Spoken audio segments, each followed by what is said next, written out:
σας!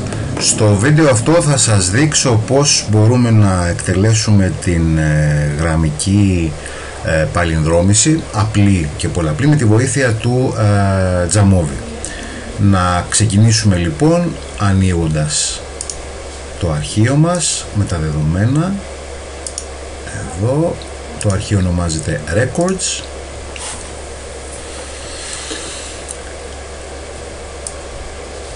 Εδώ είναι λοιπόν οι μεταβλητές μας, 4 μεταβλητές, 4 συνεχείς μεταβλητές.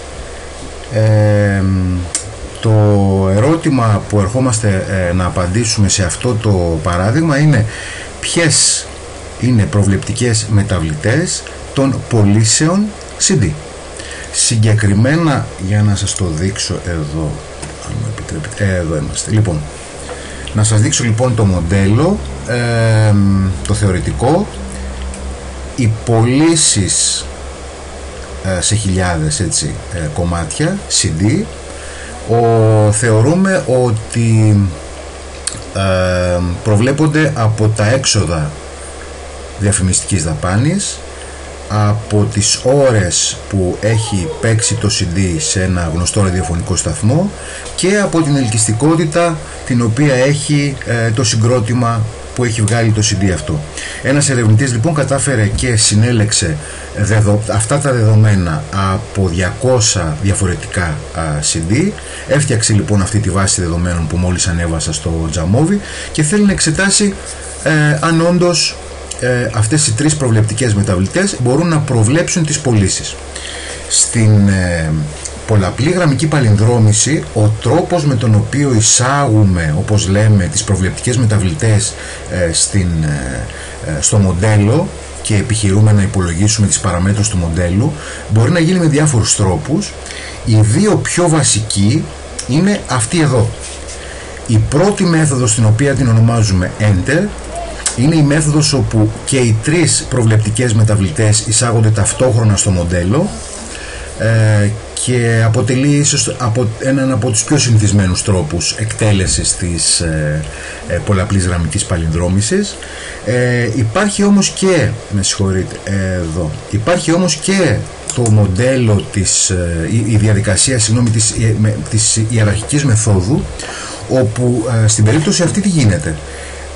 Έχουμε γνώση από την θεωρία ή από προηγούμενες έρευνες για την προβλεπτική δύναμη ή ισχύ, αν θέλετε, μιας μεταβλητής, οπότε αυτήν την εισαγάγουμε πρώτη στην διαδικασία εκτίμησης των παραμέτρων του μοντέλου.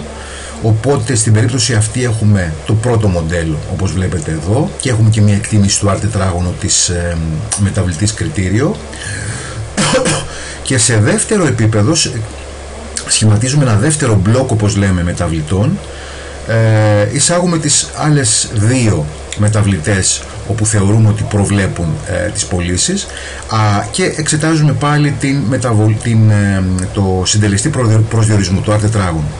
Ο στόχος ουσιαστικά της ιεραρχικής μεθόδου είναι να δούμε αν υπάρχει στατιστικά σημαντική μεταβολή από το R τετράγωνο, από το ένα στο άλλο R τετράγωνο, και ποια είναι αυτή η μεταβολή.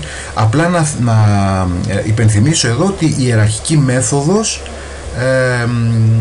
χρησιμοποιείται όταν έχουμε πολύ καλή γνώση της θεωρίας. Για παράδειγμα, ξέρουμε από μετααναλύσεις ότι τα έξοδα διαφημιστικής δαπάνης σίγουρα συμβάλλουν στην αύξηση των πωλήσεων των CD. Εντάξει. Οπότε, αφού το έχουμε αυτό σαν δεδομένο από την προηγούμενη έρευνα, έχουμε ένα μοντέλο και στη συνέχεια προσθέτουμε τις άλλες προβλεπτικές μεταβλητές. Σήμερα θα σας δείξω και τις 2 αυτές διαδικασίες. Για να έρθουμε λοιπόν στο μοντέλο μας, στο Jamovi, με συγχωρείτε. Ουσιαστικά, όπως σε κάθε παραμετρικό κριτήριο, το πρώτο πράγμα που κάνουμε είναι να πάρουμε μία αίσθηση από τις μεταβλητές. Άρα λοιπόν περιγραφική, στατιστική, συσχετήσεις. Κάθε μία από αυτές τις διαδικασίες έχει το νόημά της, το οποίο θα σας το εξηγήσω στην διαδικασία. Οπότε ερχόμαστε λοιπόν εδώ, descriptives, να το περιορίσουμε έτσι λιγάκι, μας βγάζει εδώ το τζαμόβι κατευθείαν ανταποκρίνεται. Βάζουμε λοιπόν και τις 4 μας μεταβλητές εδώ, χωρίς να ξεχωρίσουμε ποια είναι προβλεπτική μεταβλητή, ποιο είναι κριτήριο. Έτσι, ερχόμαστε εδώ, ας πούμε το μεσόωρο, τυπική απόκλιση, διακύμανση, έτσι. Ας κάνουμε και ένα έλεγχο για την κανονικότητα με το τεστ του Shapiro-Wilk και ιστογράμματα, έτσι, εδώ. Λοιπόν, μια πρώτη αίσθηση την οποία παίρνουμε, για να το πάμε έτσι λίγο ωραία, είναι λοιπόν, καταρχήν βλέπουμε εδώ τους μέσους όρους. Έτσι, ο μέσος όρος, ας πούμε, των εξόδων διαφημιστικής δαπάνης είναι 614.412 ευρώ. Οι πωλήσεις είναι 193.200 κομμάτια, ο μέσος όρος. Οι ώρες στο ραδιόφωνο, ο μέσος όρος ωρών που έχει παίξει σε ραδιόφωνο γνωστό είναι 27.500 και η ελκυστικότητα σε ένα δείκτη από το 1 έως το 10, η ελκυστικότητα του συγκροτήματος είναι 6,7. Έτσι, εδώ με συγχωρείτε, δεν είναι 27.000, είναι 27 ώρες. Τα έξοδα διαφημιστικής δαπάνης και οι πωλήσεις είναι σε χιλιάδες. Εντάξει, έχει σημασία να γνωρίζουμε τις μονάδες μέτρησης για να μην κάνουμε να μην μπερδευόμαστε με τον τρόπο που μόλις τώρα επιχείρησα να μπερδευτώ. Δείτε λοιπόν εδώ ότι τα έξοδα διαφημιστικής δαπάνης δεν έχουν κανονική κατανομή, όπως επίσης και οι πωλήσεις δεν έχουν κανονική κατανομή, όπως επίσης και η ελκυστικότητα του συγκροτήματος δεν έχει κανονική κατανομή. Ο χρόνος στο ραδιόφωνο φαίνεται να ακολουθεί κανονική κατανομή. Για κοιτάξτε λίγο, φαίνεται εδώ οι πωλήσεις, τα έξοδα διαφημιστικής δαπάνης, εδώ οι πωλήσεις μας που μάλλον έτσι έχουν μια κανονική κατανομή. Ο χρόνος, ο ραδιοφωνικός χρόνος δεν φαίνεται να αποκλίνει πολύ. Εντάξει, και η ελκυστικότητα δεν φαίνεται επίσης να αποκλίνει πολύ από την κανονική κατανομή. Αυτό που πρέπει να έχετε υπόψη σας ως προς την γραμμική παλινδρόμηση είναι ότι πρόκειται για μια πολύ πολύ δυνατή μέθοδο, πολύ ισχυρή μέθοδο και πολύ χρήσιμη. Η κανονικότητα μας απασχολεί κυρίως ως προς τα υπόλοιπα, όπως θα δούμε στη συνέχεια. Το να υπάρχει μια μικρή απόκληση, έστω και με το μάτι, όπως το κάνω τώρα εδώ, από την κανονική κατανομή των μεταβλητών, ανεξάρτητα από το τι μας λένε το τεστ, εντάξει, δηλαδή η αυστηρή εφαρμογή των τεστ στην περίπτωση της γραμμικής παλινδρόμησης έχει κάποια έτσι ανεκτικότητα. Οπότε, αφού έχουμε πάρει μια εικόνα για την κατανομή, την περιγραφική στατιστική και την κατανομή, να δούμε λίγο και τις συσχετίσεις.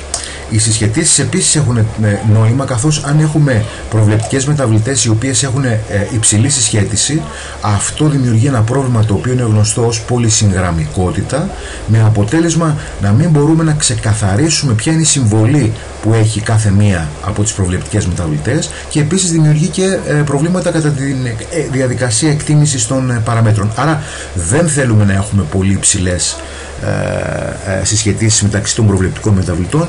Το πολύ ψηλές, σύμφωνα με την βιβλιογραφία, είναι συνήθως πάνω από 0,7-0,8.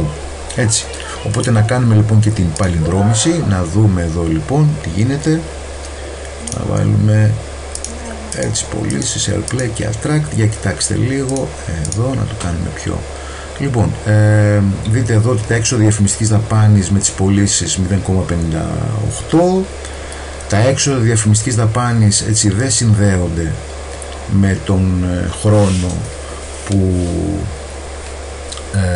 παίζει το CD σε ραδιοφωνικό σταθμό, έτσι, ούτε επίσης με την ελκυστικότητα την οποία έχει το συγκρότημα που έχει βγάλει το CD. Τα έξοδα, οι πωλήσεις δείτε εδώ ότι σχετίζονται 0,6 περίπου με τον χρόνο τον ραδιοφωνικό και με 0,33 περίπου με την ελκυστικότητα του συγκροτήματος. Άρα φαίνεται ότι εδώ δεν είναι, μάλλον απίθανο να προκύψουν ζητήματα τα οποία έχουν να κάνουν με την πολυσυγγραμμικότητα των προβλεπτικών μεταβλητών. Για πάμε λοιπόν να τρέξουμε λιγάκι την γραμμική παλινδρόμηση. Ερχόμαστε εδώ, linear, έτσι, αμέσως παρουσιάζεται το μενού. Η μεταβλητή κριτήριο είναι οι πωλήσεις, ερχόμαστε εδώ, και οι προβλεπτικές μας μεταβλητές είναι αυτές οι τρεις. Στην περίπτωση αυτή θα ακολουθήσω την τεχνική Enter, δηλαδή θα τις βάλω και τις τρεις μεταβλητές μέσα, έτσι. Δείτε εδώ ότι αρχίζει το μοντέλο, τέλος πάντων η παράμετρο του μοντέλου, και γίνεται η εκτίμησή τους. Πριν όμως στραφούμε εδώ, πρέπει να πάμε να δούμε, έτσι, τις προϋποθέσεις. Ωραία. Αυτό λοιπόν που μας ενδιαφέρει είναι τα στατιστικά που έχουν να κάνουν. Ας ξεκινήσουμε σε πρώτη φάση με την κατανομή των υπολείπων. Εδώ λοιπόν έχω ετοιμάσει κάτι το οποίο θέλω να το δείτε. Εδώ, έτσι. Επειδή με έχετε ρωτήσει αρκετές φορές ότι δεν έχετε αντιληφθεί την έννοια των υπολείπων, είναι πάρα πολύ απλό. Η βασική εξίσωση την οποία έχουμε δει και η οποία διέπει, όπως έχουμε πει, και το γενικό γραμμικό μοντέλο, αλλά και όλες τις στατιστικές τεχνικές που έχουμε εξετάσει, είναι αυτή εδώ, ότι το αποτέλεσμά μας δεν είναι τίποτε άλλο από το μοντέλο συν το σφάλμα. Αν κάνουμε λοιπόν εδώ τις πράξεις πάρα πολύ απλά και φέρουμε, έτσι, το μοντέλο στην άλλη μεριά της εξίσωσης, το σφάλμα τι είναι? Το σφάλμα, δηλαδή τα υπόλοιπα, έτσι, άρα η λέξη υπόλοιπα είναι ουσιαστικά μια άλλη διατύπωση για το σφάλμα. Τα υπόλοιπα είναι ουσιαστικά τι? Το ψ μείον το μοντέλο. Δηλαδή το ψ είναι η τιμή που έχουμε στα δεδομένα, είναι η τιμή που έχουμε στην περίπτωση που εξετάζουμε, είναι η τιμή που έχουμε πάρει για τις πωλήσεις, έτσι, και το μοντέλο είναι η τιμή την οποία ουσιαστικά προβλέπει μια τιμή για την πώληση με βάση τις συγκεκριμένες συνθήκες. Για κοιτάξτε εδώ λοιπόν, φανταστείτε ότι εδώ είναι ένα σημείο, αυτό εδώ το σημείο, το βλέπετε, έτσι, το οποίο είναι η τιμή που έχουμε στα δεδομένα μας, λέμε τώρα, και αν αυτό το προεκτείνουμε και συναντήσει την γραμμή, που η γραμμή είναι ουσιαστικά το μοντέλο μας, έτσι, δείτε, είναι η τιμή την οποία προβλέπει το μοντέλο.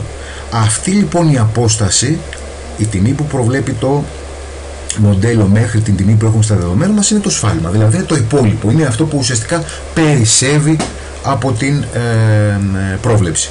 Έχει λοιπόν πολύ μεγάλη σημασία στον έλεγχο των προϋποθέσεων της γραμμικής παλινδρόμησης η κατανομή των υπολείπων, η κατανομή δηλαδή των σφαλμάτων να είναι κανονική, έτσι. Για κοιτάξτε λίγο. Εδώ έχουμε την περίπτωση ενός παραδείγματος, όχι του δικού μας, γενικότερα, όπου φαίνεται ότι η κατανομή των υπολείπων ακολουθεί την κανονική κατανομή. Εντάξει, μια μικρή απόκληση, αλλά δεν φαίνεται να έχουμε σοβαρά προβλήματα.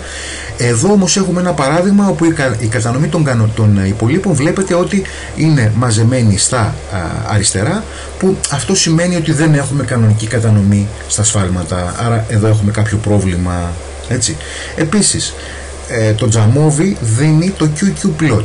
Το QQ plot είναι ουσιαστικά quantile plot, που σημαίνει είναι μια προσπάθεια να δούμε τα σφάλματα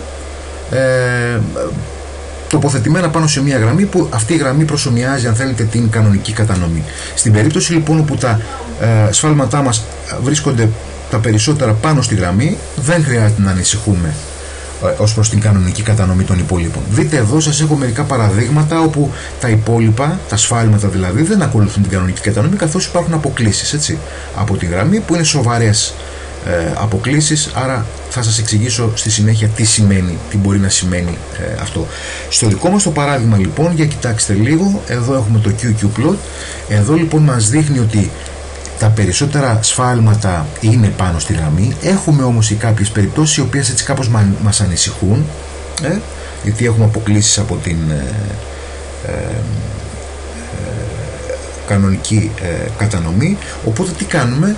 Μπορούμε να ζητήσουμε τα διαγράμματα υπολείπων, όπου μας παρουσιάζει μια σειρά από διαγράμματα που έχει να κάνει με τα υπόλοιπα και του μοντέλου συνολικά, έτσι. Δείτε εδώ τα υπόλοιπα και εδώ είναι οι τιμές που έχει υπολογίσει το μοντέλο, όπως επίσης και για τις πωλήσεις και για τις υπόλοιπες προβλεπτικές μεταβλητές. Αυτό το οποίο πρακτικά θέλουμε εδώ, φανταστείτε μια νοητή γραμμή η οποία ξεκινάει από το 0 και είναι παράλληλη στον άξονα των χ. Θέλουμε λοιπόν ότι υπάρχει πάνω από την νοητή αυτή γραμμή και από κάτω να είναι περίπου συμμετρικό, έτσι, να μην έχουμε τέτοιες έτσι παράξενες αποκλίσεις που να μας προβληματίζει. Στην περίπτωσή μας, σε όλα σε όλες τις μεταβλητές του μοντέλου μας δεν έχουμε αυτό το πρόβλημα, οπότε είμαστε μια χαρά. Έτσι. Το επόμενο που πρέπει να κοιτάξουμε είναι αυτό που είπαμε ως προς την συγγραμμικότητα, δηλαδή όταν έχουμε υπερβολικές συσχετίσεις μεταξύ των προβλεπτικών μεταβλητών. Έτσι, κάνουμε το κλικ σε αυτήν εδώ την επιλογή. Νομίζω ότι το αποτέλεσμα είναι εδώ, δείτε το εδώ, σας καθοδηγεί ούτως ή άλλως το Jamovi, οπότε μας δίνει δύο παράγοντες, VIF και Tolerance. Αυτό λοιπόν που θέλουμε στην περίπτωση αυτή είναι το VIF, Variance Inflation Factor, για να δω, νομίζω ότι σας έχω και εδώ, εδώ.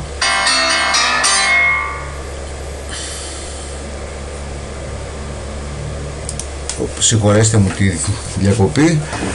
Λοιπόν, συζητούσαμε λίγο για την πολυσυγγραμμικότητα, έτσι, δηλαδή στο φαινόμενο που έχουμε δύο περισσότερες προβλεπτικές μεταβλητές που παρουσιάζουν έτσι υψηλές συσχετίσεις.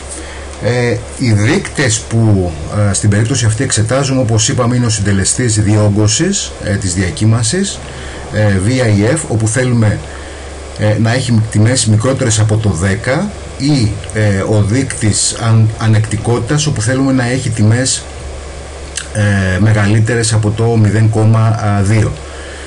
Εάν ο δείκτης VIF έχει τιμές μεγαλύτερες από το 10 ή ο δείκτης της ανεκτικότητας έχει τιμές μικρότερες από το 0,2, ωραία, τότε έχουμε πολυσυγγραμμικότητα για αυτήν την μεταβλητή.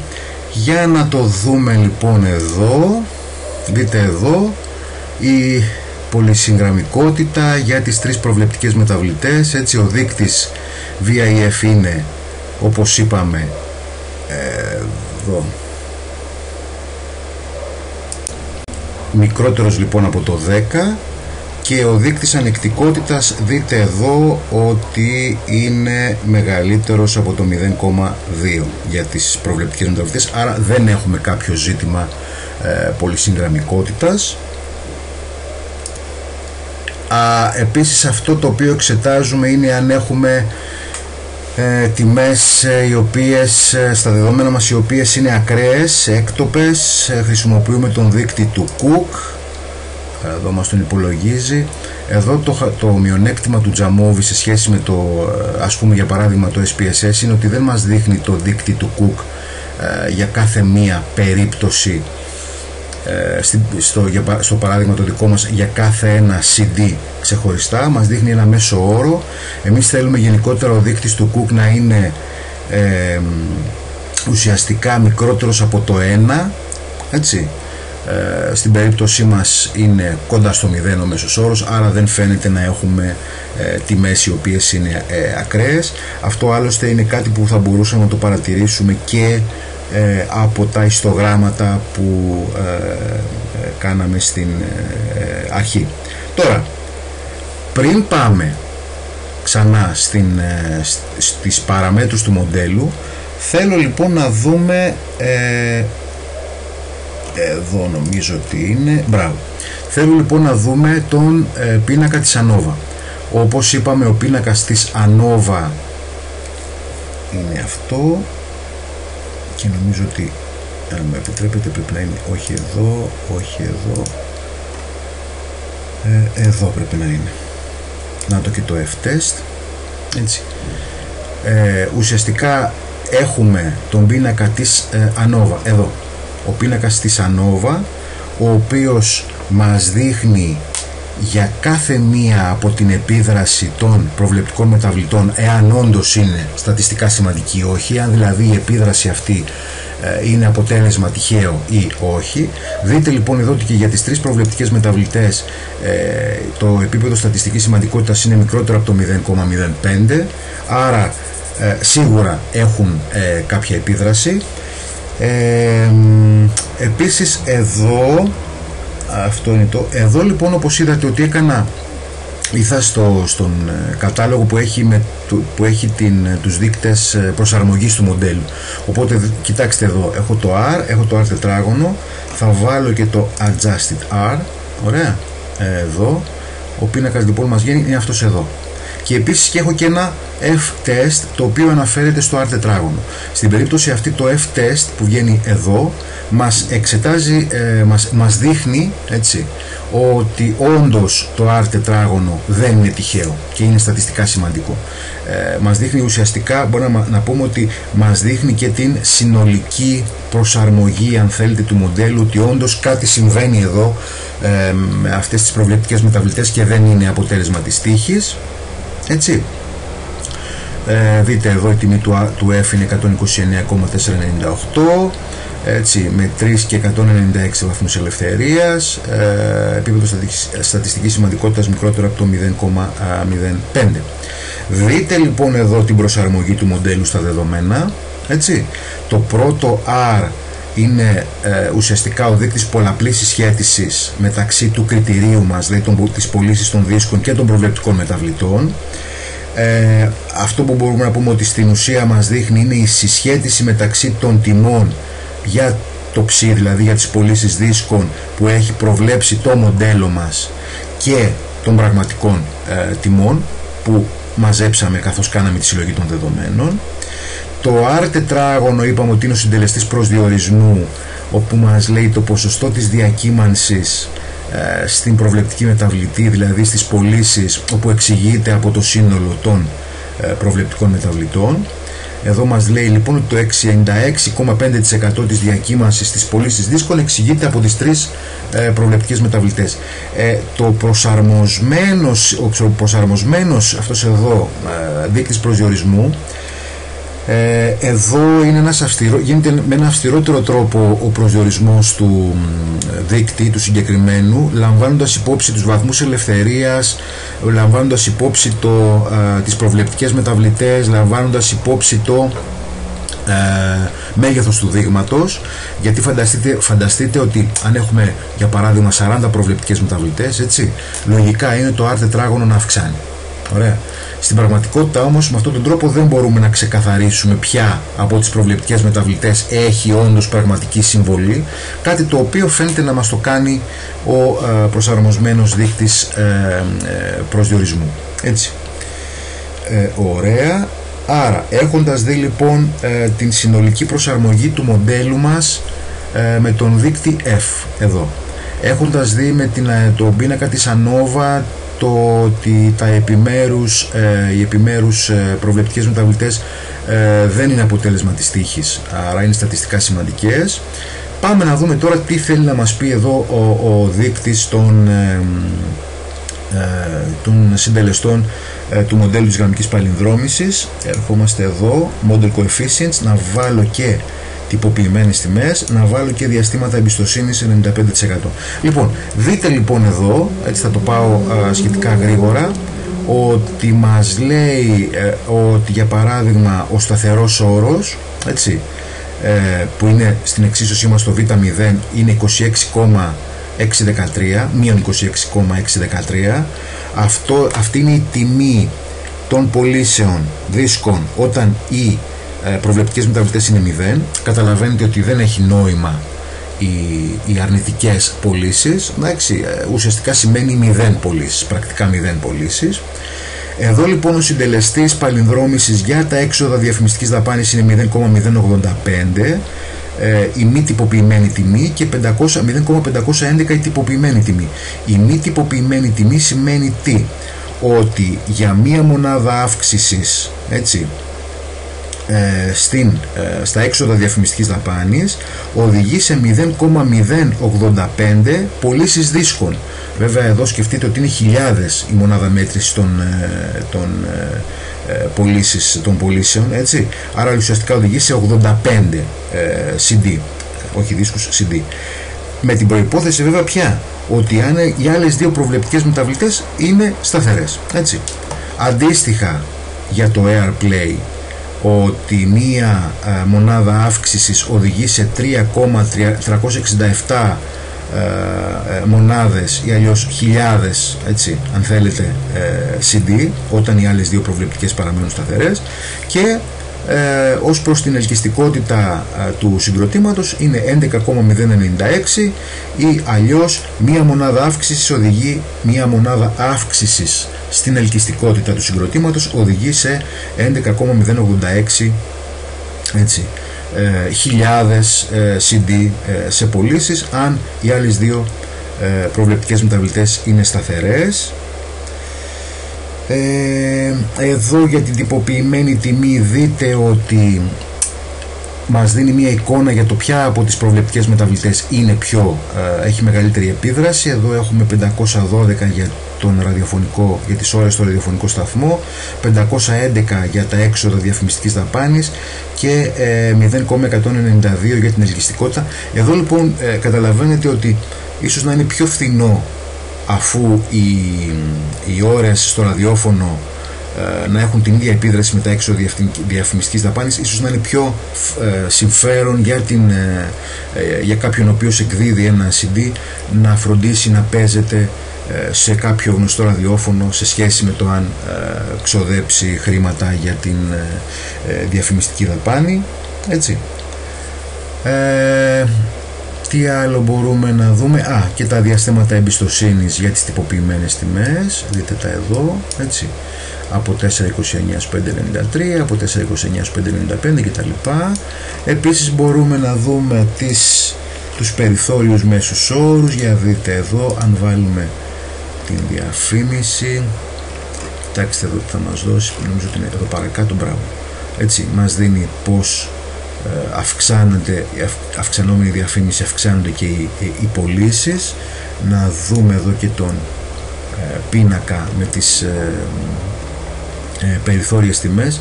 Για δείτε λοιπόν εδώ, όταν η διαφήμιση, τα έξοδα διαφημιστικής δαπάνης είναι 128.000 ευρώ, έτσι, οι μέσες πωλήσεις, αν θέλετε, στις δίσκων είναι 151.000. Μη σας μπερδεύει το κόμμα, ξαναλέω ότι η μονάδα μέτρησης είναι σε χιλιάδες. Εάν τα έξοδα διαφημιστικής δαπάνης είναι περίπου 1 εκατομμύριο ευρώ, δηλαδή αυτό σημαίνει μια τυπική απόκληση πάνω από το μεσόωρο, δείτε το εδώ, το συν είναι, να το, ο μέσος όρος συν μια τυπική απόκληση, τότε οι πωλήσεις δίσκους αυξάνονται σε 234.000. Αντίστοιχα μπορούμε να δούμε και για τις άλλες μεταβλητές εδώ, έτσι, τους περιθώριους μέσους όρους και τα λοιπά. Δείτε κάτι το οποίο δεν είχα σκοπό να σας το δείξω, αλλά το έβγαλε εδώ, επειδή πάτησα λίγο παραπάνω τις μεταβλητές, απλά για να το ξέρετε. Εάν θέλουμε να εισάγουμε μία αλληλεπίδραση μεταξύ συνεχών μεταβλητών για να προβλέψουμε τη μεταβλητή κριτήριο, κοιτάξτε πως το κάνουμε. Καταρχήν ερχόμαστε εδώ, όχι, είμαστε εδώ πραγματικά, εδώ. Αν αυτό το επιλέξουμε μαζί με αυτό εδώ και το βάλουμε, αμέσως μας δίνει, ουσιαστικά αυτό εδώ σημαίνει αλληλεπίδραση των εξόδων διαφημιστικής δαπάνης με το χρόνο στο ραδιόφωνο. Δείτε ότι εδώ οι γραμμές είναι παράλληλες και όπως είπαμε, όπως έχουμε πει και στην παραγωγική ανάλυση διακύμανσης, όταν έχουμε παράλληλες γραμμές ουσιαστικά δεν έχουμε αλληλεπίδραση, αλλά η αλληλεπίδραση των μεταβλητών είναι κάτι το οποίο είναι έξω από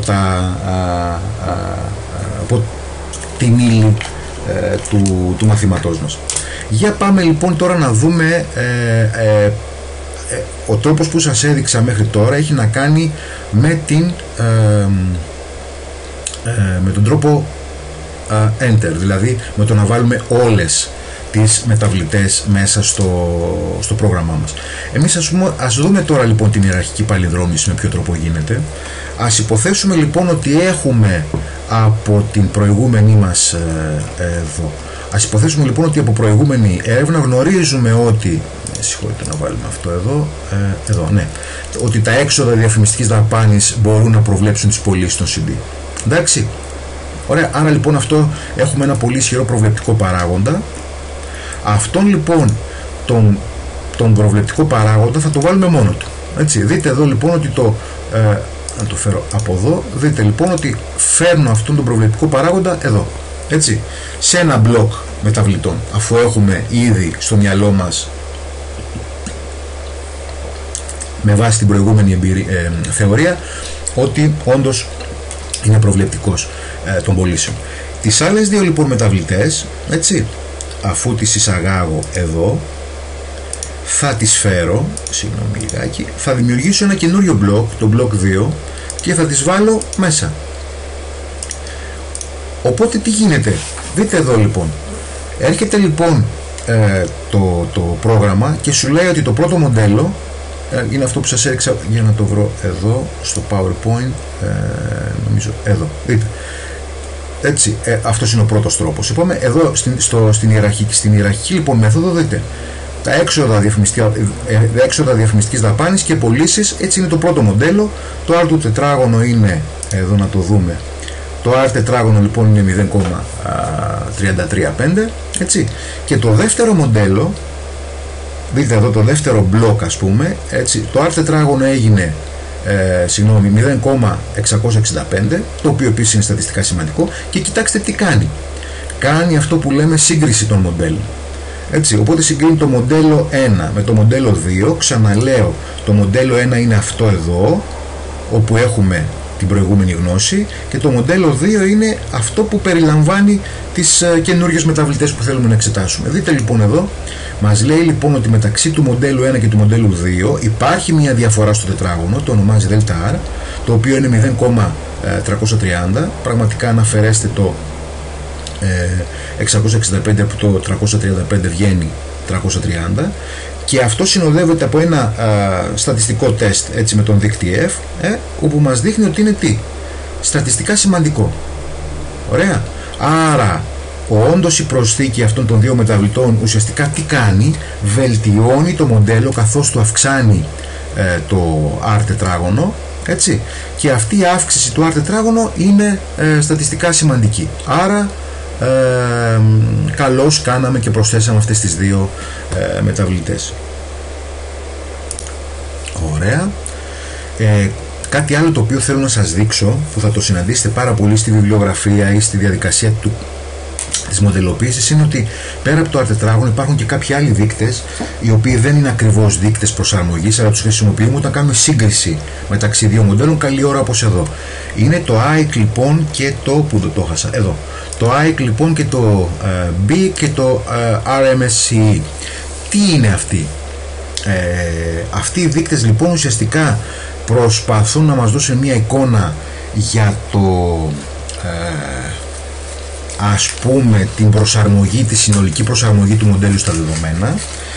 Το χαρακτηριστικό τους είναι ότι όσο πιο μικρή τιμή έχουν, τόσο καλύτερη είναι η προσαρμογή του μοντέλου σε σχέση με κάποιο άλλο μοντέλο. Άρα αυτές τις τρεις, ας πούμε, τους τρεις δείκτες μπορούμε να τους χρησιμοποιήσουμε όταν έχουμε μοντέλα. Δεν είναι απαραίτητο να είναι εμφολιασμένο το ένα στο άλλο, και μικρότερες τιμές μας δίνουν καλύτερη προσαρμογή. Για δείτε εδώ λοιπόν, είπαμε ότι το μοντέλο 1 έχει ένα R τετράγωνο 0,33, το μοντέλο 2 0,66, έτσι. Δείτε λοιπόν, ο συντελεστής AIC εδώ έχει τιμή 2247,37, ενώ για το δεύτερο μοντέλο που έχει καλύτερο R, έτσι, είναι καλύτερο το R του, έχει και καλύτερη προσαρμογή 21,14. Επίσης και ο δείκτης BIC 22,57, 21,30 και ο δείκτης RMSE, έτσι, 65,66 και 46,61. Άρα στη διαδικασία σύγκρισης μοντέλων, έτσι, οι τρεις αυτοί δείκτες παίζουν πολύ σημαντικό ρόλο. Μικρότερες τιμές, καλύτερη προσαρμογή του μοντέλου. Ωραία. Αυτά λοιπόν ήταν για την πολλαπλή γραμμική παλινδρόμηση. Εννοείται ότι αν κάνουμε όλη τη διαδικασία με μία προβλεπτική μεταβλητή, μιλάμε για την απλή γραμμική παλινδρόμηση. Αυτά προς το παρόν. Μέχρι το επόμενο βιντεάκι μας.